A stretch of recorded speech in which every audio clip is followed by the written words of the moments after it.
Hey guys and girls on Ask Japanese, greetings from Tokyo. It's Cathy Cat, and today we're gonna talk in our Tokyo studio about 5 efficient ways to learn Japanese, because I know quite a lot of you guys want to learn Japanese. This video is sponsored by Skillshare, by the way. 始めます。 Number 1, do not learn Japanese mainly from anime and manga. What? You might be going, what? Because quite a lot of you guys want to be able to read Japanese manga or watch Japanese anime without the subtitles, right? But if you mainly learn it, there are a couple of traps and they might get you into serious trouble. For an example, if you watch a lot of anime or manga with female protagonists that have a very moe way of speaking, you might, as a guy, accidentally come to Japan and speak like a girl without knowing. Another thing that happened to me is, and that is if you read mainly shonen manga, the strong manga, where people battle each other. Another thing that happened to me is in the UK, I met a person who was wearing a Japanese coat and I said, hey, you speak Japanese? And he said, yes, I do. And I'm like, oh, what can you say? And he was like, and pretty much like told me, ugly person, to go and die. And I just quietly turned around and left. And I'm not sure if he tried to impress me or was just incredibly rude. Because some kind of words that you might remember are actually in anime and manga used, but not used in the Japanese life. You wouldn't. Certain things that people say to each other, like, omae, korosu kono yaro, korosu zo kono yaro, stuff like that, you will see in anime and manga and maybe repeatedly here, but you actually don't use them in real Japanese life. And it's a way big trap, and you'll be super rude and you get in trouble. There are also more traps that you might encounter if you read shonen manga like Naruto, Bleach, and similar, because they will have kanji there, but they will have, if you cannot read the word in its kanji meaning. So in kanji, in the Chinese letters, it will say one thing, but the actual way of reading it might be katakana instead of hiragana, which then leads you to actually just say an English word, even though it's written like a Japanese thing and actually it would be saying something completely else. You know what I mean? Bear with me for a moment, I'm gonna explain it to you. You might be reading the One Piece manga and you might pop up and see these 3 kanji next to each other. Now, if you read these 3 kanji in the Japanese way, they would read Juranda. But that would be the correct way of Japanese to read it, but it actually has been given a different name. When Luffy attacks, he'll actually call it Gomu Gomu no Gatoringu. So you might be reading Juranda, which would be the Japanese way, but actually it's been given the name Gomu Gomu no Gatoringu. But if you read it the Japanese way, Juranda would be knocking gun? Ju for gun and randa for knocking gun? It wouldn't even make sense. This can happen a lot for special attacks, but sometimes also for names. So for example, Raito is actually written like Tsuki, the moon. But generally, I think anime and manga can be super helpful to remember a new language. If you, for example, watch it with the subtitles, you get used to the way the language sounds and similar things like that. Just be careful of the little traps that might catch you. But if you have a hobby that makes you feel passionate as much as anime and manga and similar, and you can connect it to a language, it's always super helpful. Just watch out for the little traps and false friends you might encounter. 準備はいいですか? Number 2, learn kanji with Japanese kid snacks or toys. Now, kanjis are definitely the bane of people's existence when you want to learn Japanese. They're really hard, and unless you already studied Chinese, you really will find it difficult to pick up the kanji symbols here in Japan. Some people have it easier if they already studied another Asian language. If you haven't, kanji are the hard part. Japanese language has 3 alphabets, hiragana, katakana, and kanji. And kanji is the hard one. But the good thing is, the syllable alphabets, hiragana and katakana, are a lot easier to remember. And you can find them on kid snacks.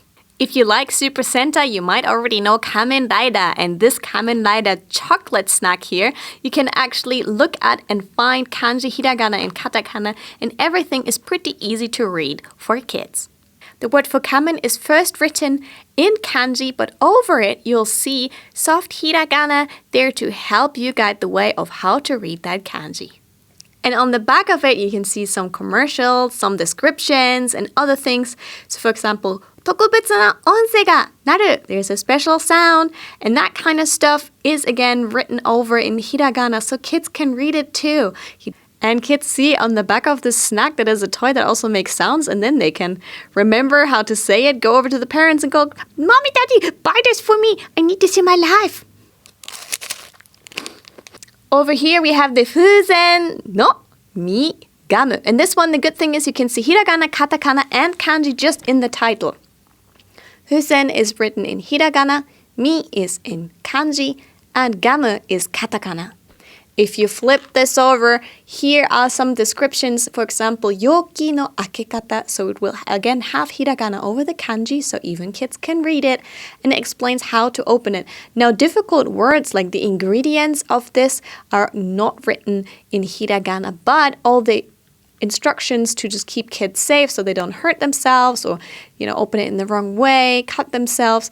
All of these things are written in hiragana, so kids can read it too. よろしくお願いします。 As I am a literature student and reading books, the ability to read things is so important to me.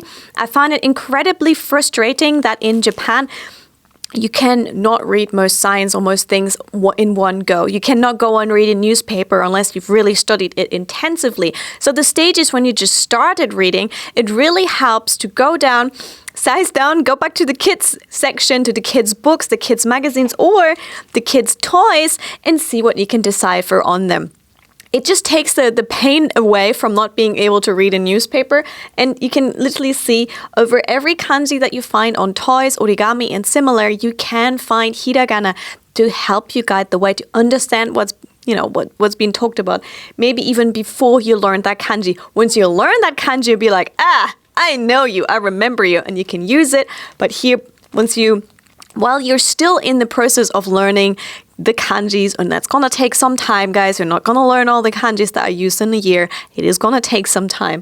And while you're in that process, it definitely helps to have a little comfort step and check these ones out. Let's zoom in. For example, this one here, they dropped most of the kanji and kept it all in hiragana. Since hiragana are really easy to remember and you can pretty much remember them in very, very short time, that helps you to definitely read all the instructions. And then there are no kanji really. There's not really a kanji. Oh, but the warnings and instructions are actually in kanji with hiragana on top of it too. And this little fight plane here that you can see, that's for kids. It's one of those that you can just send into the skies. Well, this one here also has proper writing on it, means they didn't dumb it down. It is hiragana and kanji and katakana, all of it. And if you look closely, over every kanji that you can see, there is hiragana to make sure everyone can read it. いらっしゃいませ Number 3, don't underestimate how harsh kanji can be. 緑新新しい新新新たね2かSo if you learn a kanji and you just learn one way, for example, with me, the kanji for new, you actually lose out because you need to learn all the other meanings of that kanji. So an A in your language will always be an A, but one kanji in Japanese will not just be one meaning and it will not just be one sound. It can actually have several meanings and several sounds. For example, this one here, it can be read nichi, jitsu, hibika, ashita, asu, hinata, hyuga. Those are even exceptions that come once you put the kanji together with other words. And that's where they catch you. You might on point remember one word or how to read one word, but you might not think of the other reading straight away. So similar to that, some Japanese people will read a book and they will say, I don't know how to say this word, have the right pronunciation of this word, but I know what it means. And it can be the other way around. I don't quite know what it means, but but I think you need to say it like this. The pronunciation and the meaning can have, again, different meanings and words. And it gets more confusing when it's about names or cities or places. And it's really, really hard. And this is the point where many people get very frustrated because there are loads of false friends, loads of traps, and loads of sideways. One thing is to try and use kanji as much as you can. When I came to Japan, the first time I had a little bit more time to actually try and learn some Japanese. So what I did is I, for example, tried to write my diary in Japanese, or I tried to always write my Japanese friends in Japanese, or when I sent text messages, I tried to do them also in Japanese and use the kanji. But again, there are many traps. You might think, oh, this kanji sounds right because it has the same sound of the thing you want to say, but actually it might mean something completely else that just has the same sound. And again, you might be sending something very wrong. I've once done that. I'm guilty of that. I sent a company email and I just used the wrong kanji, and actually HR pulled me aside and told me off because it was an inappropriate kanji that I had been using. It was the same sound, but it meant something completely else. So yeah, kanji, don't underestimate them. They're evil. しばらくお待ちください。 Do you have a smartphone? I assume the answer is yes. Do you maybe have a computer? You might have one. Yes, do you? Do you maybe have an electronic device like a camera or similar? Anything. We can change the language setting. If you do, how about you just go and turn that on to Japanese?